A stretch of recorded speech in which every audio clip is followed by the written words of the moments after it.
Hello YouTube. So, as you can tell, I'm back here in my shed. Back in my workshop. I need to stop referring to it as a shed. Still weird.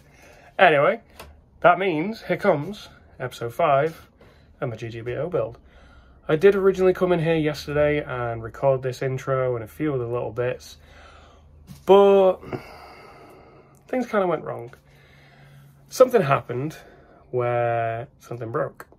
Now, I've shown you the 2 errors that I made on the top wood, but I thought, I'm not going to tell you what happened, because even now, looking at it myself, I can't even see where the break is. Obviously, I know where the break and where the issue is, but I'm not going to reveal that one.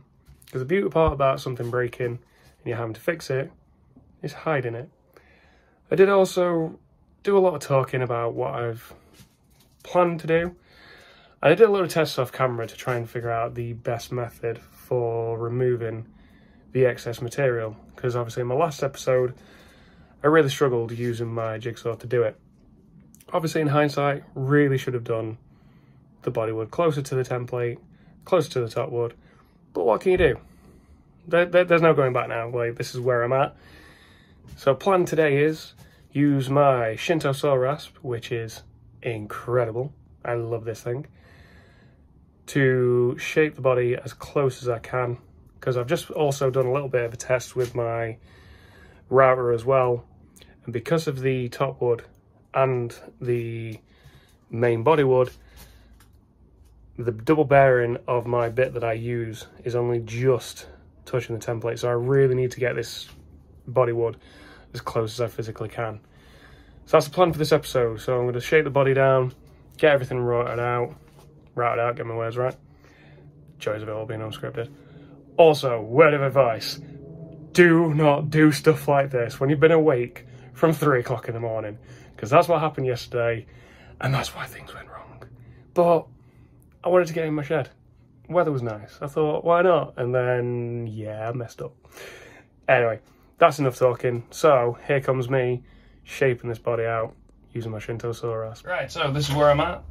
This is after a little bit of using my lovely Shinto Saw Rasp. I love this thing. It's one of the easiest tools I've used. Did try and chisel this, but because of the sheer amount of material, it just wasn't going to work properly. I do have some really good chisels, but the only downside is I've got a whetstone, so obviously gradually over time they need to be reset using a diamond stone, which I don't have. So a couple of them have not a perfect straight edge, they've got a bit of a bowed edge. Anyway, I'm not going to carry on talking about that. Here's the plan. Use the Shinto Saw Rasp to get these as close as I physically can. Very similar to what I've done here, because this is the bit that I worked on sort of off camera and on camera a little bit, explaining what I'd done. So this area here doesn't really need anything doing to it. Yeah, it's alright, I'm just checking myself. Now this is why I stopped with my jigsaw. You see this little cut here, and hoping this is going to pick up properly on camera. You can see how very close on this side that got. Now I was worried about going too far in and catching it, because as you can tell from that side, I can't really see where it actually is, so this is why I stopped using my jigsaw. Now I do have it on me if I do decide to do any more to it, but honestly I don't think I will. I think this is just going to be a routing and Shinto Saw Rasp job. Anyway, first part of this, I'm not going to be talking a lot, because obviously using the Saw Rasp is going to take a lot of effort. So I'm just going to play some tunes and get this thing done.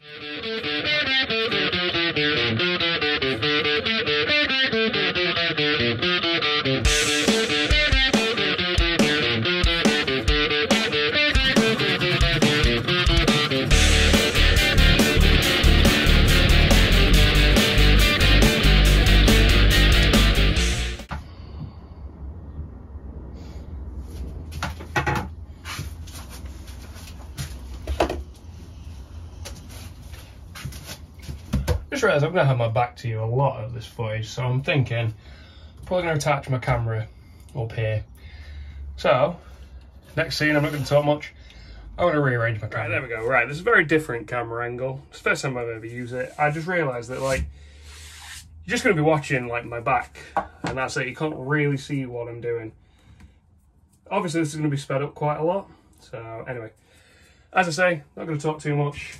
Let's get to the Rasp.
Okay, so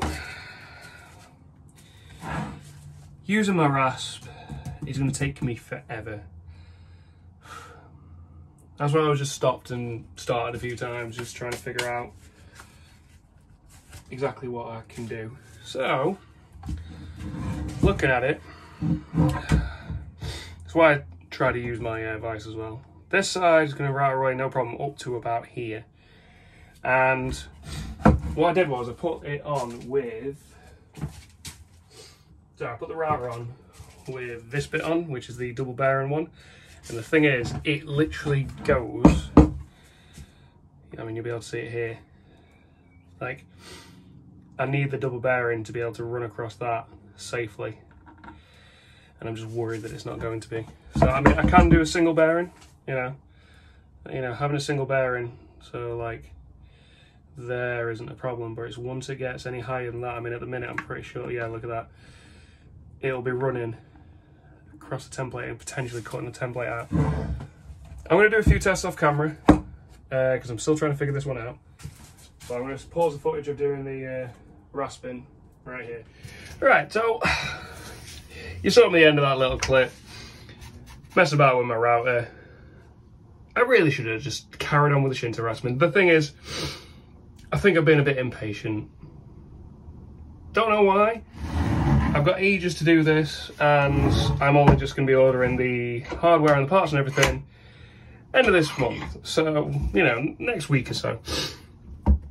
Apologies for the nose, by the way. Thought it was the heat that was getting me. Turns out I've got a little bit of a cold. Anyway. Now, here's the reason why I also stopped the routing. Stupidly should have stopped with my cutter before I went near this. Luckily, in comparison to what I did to my Telecaster kit template, which, thinking on it, this is quite funny. So the Telecaster one, I wrecked this thing, so you can see all those. That was my biggest fear, was doing that. Now, I have got a little bit here where I caught it on the edge, but the rest of the template is absolutely fine. Like, that particular part of the top wood is exact to the template, so that's the other reason why I stopped routing. I knew I was going to mess something up. So, back to the fun of using my Shinto Saw Rasp.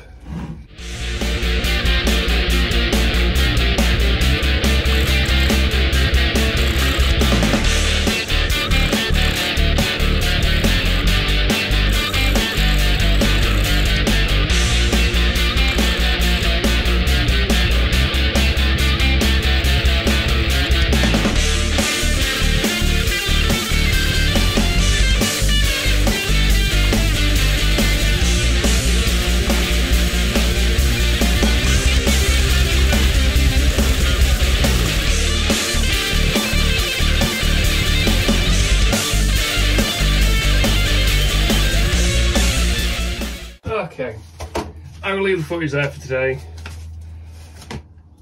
What I think I'm going to do is I'm probably going to do a lot of this saw rasping off camera because it's not very riveting footage.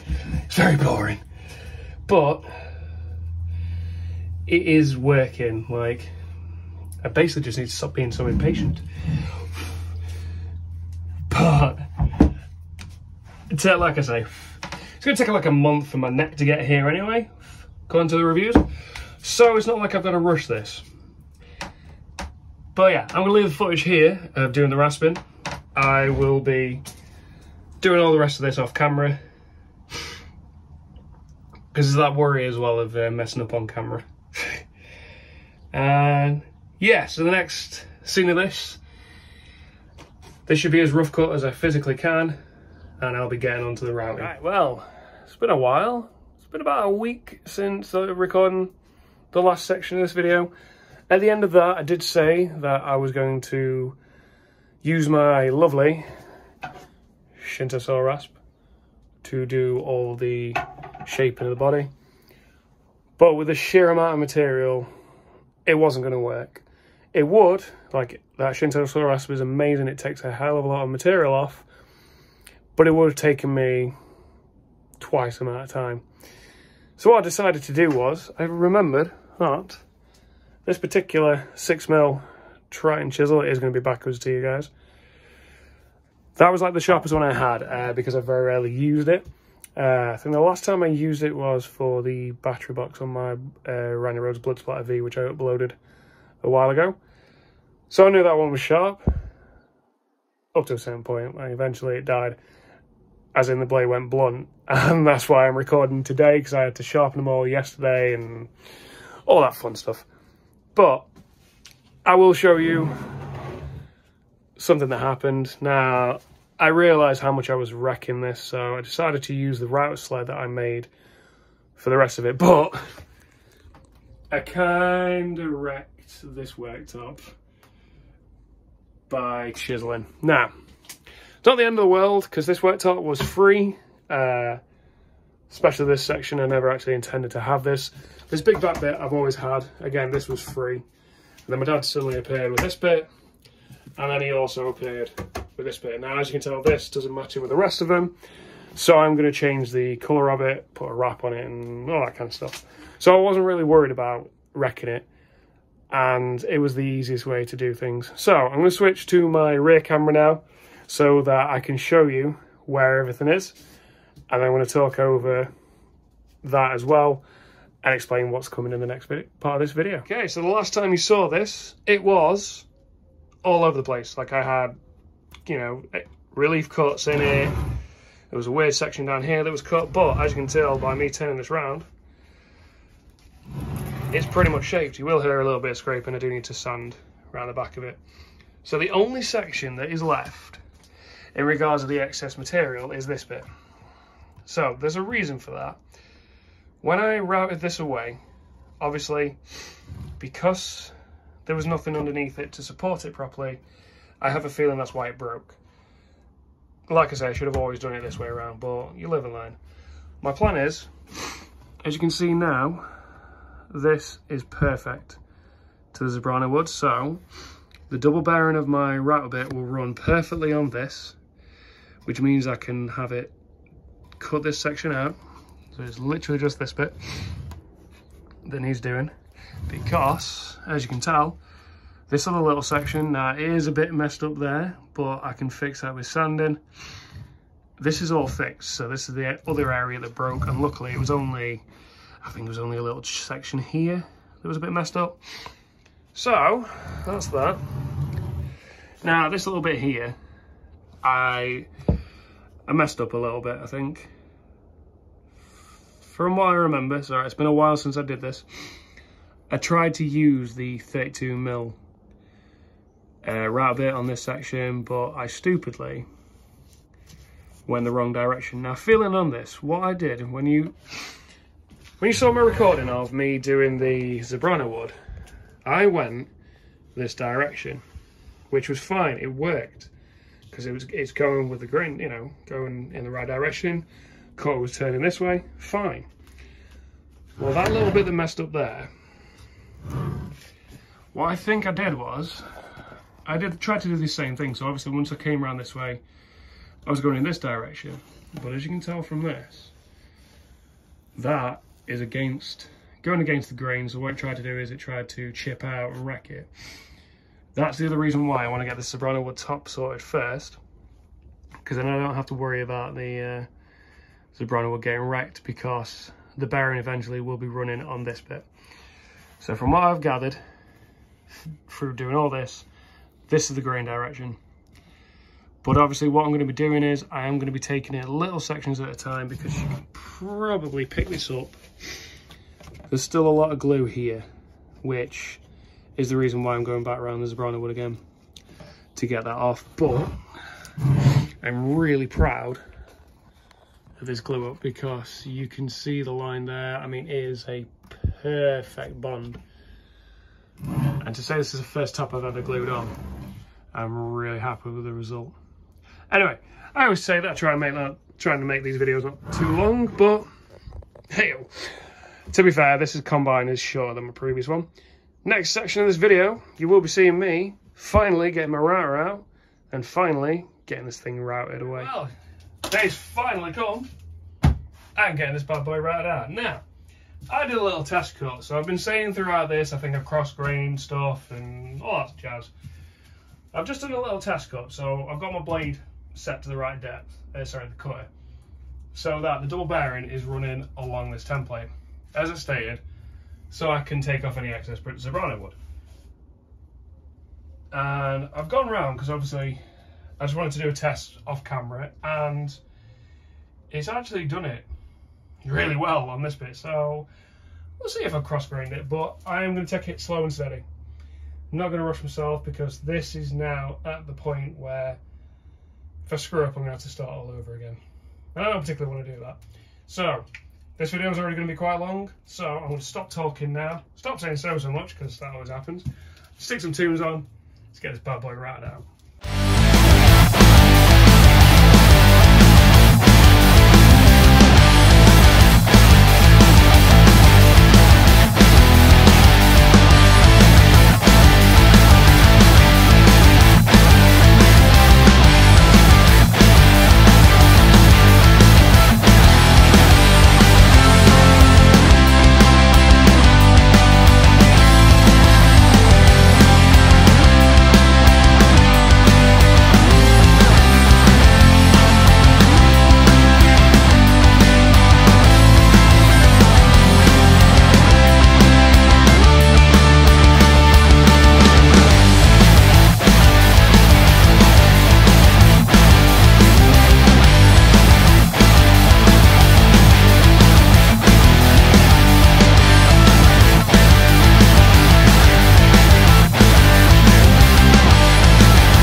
Well, I think I'm going to pause the footage here, because I've gotten to the point where the router bit won't go down any further. So I'm literally at the point now where I am using the soprano wood as the template, but before I switch out this particular router bit, I want to get this bit chiseled out. Now, you saw me chiseling just then.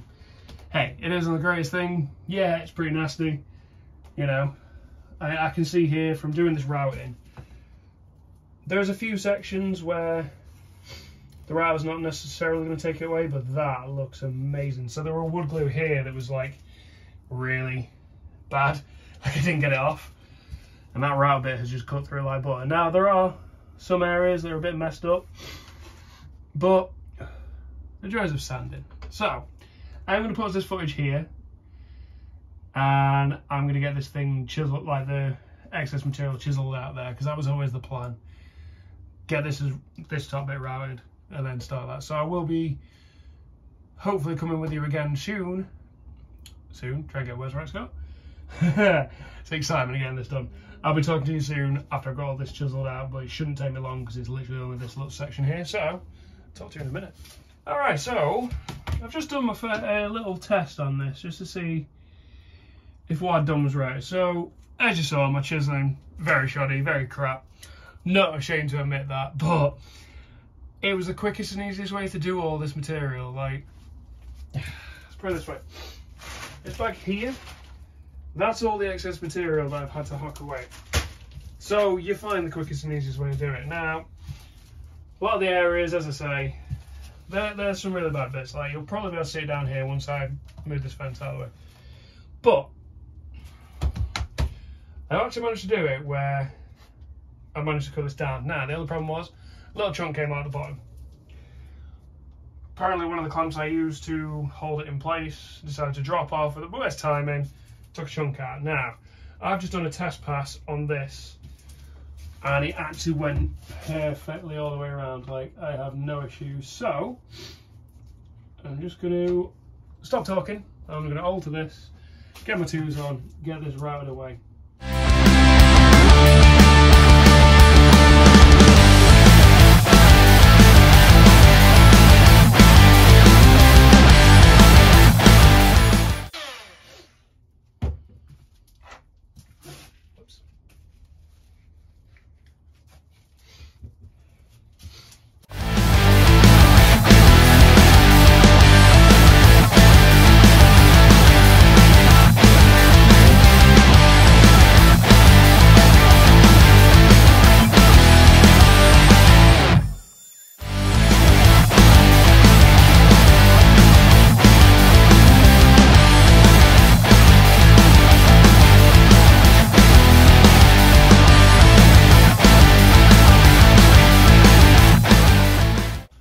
Fingers crossed this is where I went wrong last time on the routing, so I can do this.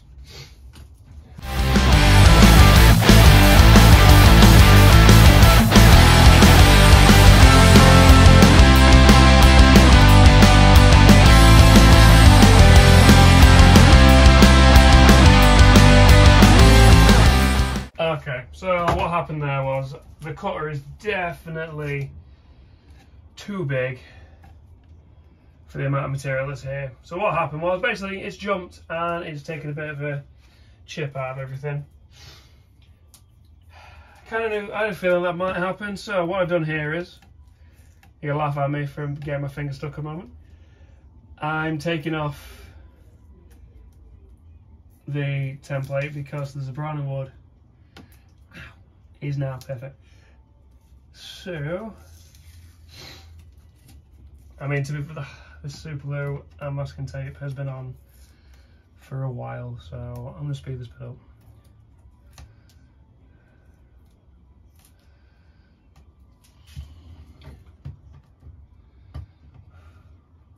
Alright, so I kind of cut that footage out a little bit, so I just got inside to take a little bit of a break because I needed to stop for a minute. What I did was I tried to use the 32mm bit, and even with the template on, it was trying to cut too much material away because of how much excess I've got. It jumped, and it's taken a little bit of a dip. Now here's the thing, sanding will fix this, and worst case scenario, I save some dust, so I can always wiggle and dust it. Either way, I can fix this. Will have noticed I forgot to put those back on at one point, but hey. What you can see is I have taken off the template I did cut out me trying to get the masking tape off because, to be fair, it's been on for a while. And yeah, it didn't want to come off at all. So what I'm going to do is, I said I was going to avoid doing it, but I realised this is going to probably be the only way I can do it.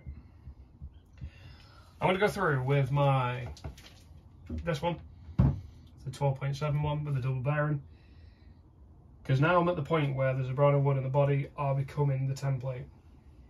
So I can route away the material, and then eventually it's going to get to the point where this thing won't go down much further. In fact, the point where I'm going to have to stop, I don't mind resetting this because I'm going to speed it up, is there. So, what? I ain't got a small ruler. Not that much material left, to be fair. So what I'm going to do is, I'm going to switch it around, flip the body over, and use this one. This is one that I said originally I wasn't going to use, but make do with what you got. I realised as well that even using that bit wasn't that much of a problem. Anyway, I'm going to stop talking and carry on with the routing.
With using the other router bit that I have that has a bearing on it.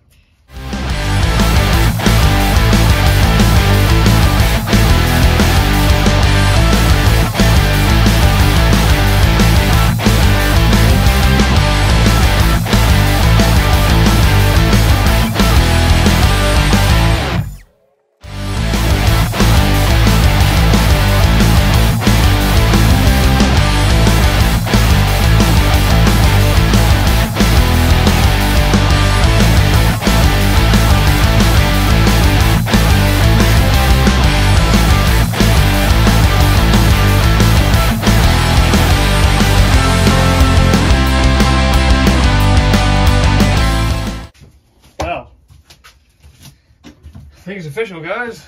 I think the our routing episode of the body plank is done. Oh, I'm so happy with this.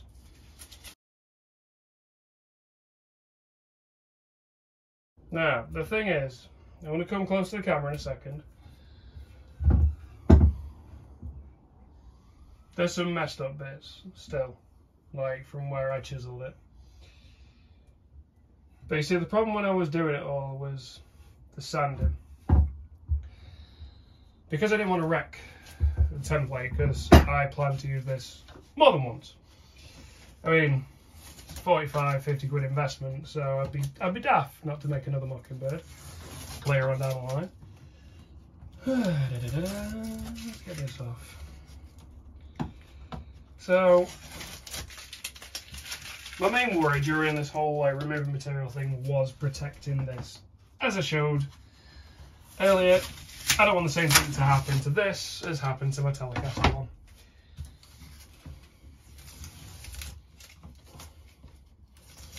But I mean, I gotta say, big shout out to Radius Dish UK. Like, templates, spot on. And the fact that they're 9mm thick, as opposed to the one that I wrecked, the Telecaster one, I believe that one was only 6mm. So it definitely goes to show, if you want a template, have thicker material. I do know that one of the Crimson ones that I'm actually wanting to use is 12mm, which is going to be interesting, which is probably where that 32mm thing will become, 32mm cutter will become useful. But anyway, that's definitely for a future build.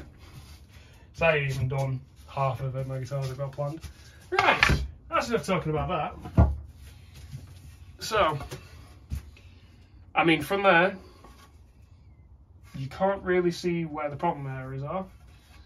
Back, you could probably see a few of them. These areas are really rough, but you've got to think the edges are going to get rounded over, so that's not going to be noticeable. And they're going to have carves and everything in it. Now, when you look at it sideways on. So yeah, this is the other reason why I didn't particularly like this route a bit.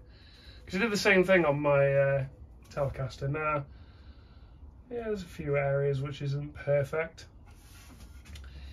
And obviously I've got these big areas where I was a bit overzealous with the chisel, let's say that. But again, sanding, Shinto Saw Rasping, all these kind of things to change the shape of it are gonna fix that, so I'm not worried. I mean, the end, this base, this bit here, right? Again, that bit, oh no, bits chipped out, that started my round over. So why I didn't freak out? Because all these stuff like this as well, like that again, yeah, I'd probably wanted to keep that straight, but oh well, it just means I'm gonna have to create a round over there. Like, you know, it's not the end of the world. So, needless to say, this guitar body is routed out. And I'm really proud of the result. Even though I messed up a few times, but to say this is the first Mockingbird guitar I've done, and this is only the second guitar that I've done from scratch, I'm really proud of how things are going. Well, there you have it. That is actually episode 5 done. I am really happy that I managed to get all the routing into one episode. Obviously, this was a long process for me. In reality, it took me about a week to get everything routed. Now, I wasn't working every day. I was working from Thursday through till Sunday. So I took, obviously, a few days off. But I was only spending a couple of hours at a time because, obviously, being lent over a desk hurts your back and definitely needed to stop. I'm actually quite glad that the plan came together, because originally I had a bad feeling I might have to get around in yet another separate video, but glad I didn't. I'm in awe. I'm really proud of how this turned out, and even with the messed up areas that I'm looking at now, I know I can fix them. Like, it's easily fixable, and yeah, I'm just in awe. Anyway, plan for the next episode will be doing the neck pocket. Now, probably off camera, what I'm going to do is I'm just going to show you. I'm going to get all this lovely mess off of this and fix the 2 areas that I did that were broken.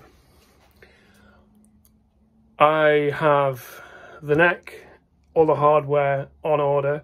I have already received a part already, because I'll explain in the video, but it's quite weird how I managed to get it. What I'm thinking of doing is, before I do all the hardware and everything else like that, I'm going to do another unboxing video. This seems to be quite popular, which is unusual, but I'll take it. Like, I didn't expect it to actually go as well as it did. So we'll be unboxing all the hardware, so the neck, the control knobs, everything that I've ordered. I've already opened one part, like I say, but can you do? But that's for the next episode. So, as always, my social links are down in the description below. So I've got Facebook and Instagram.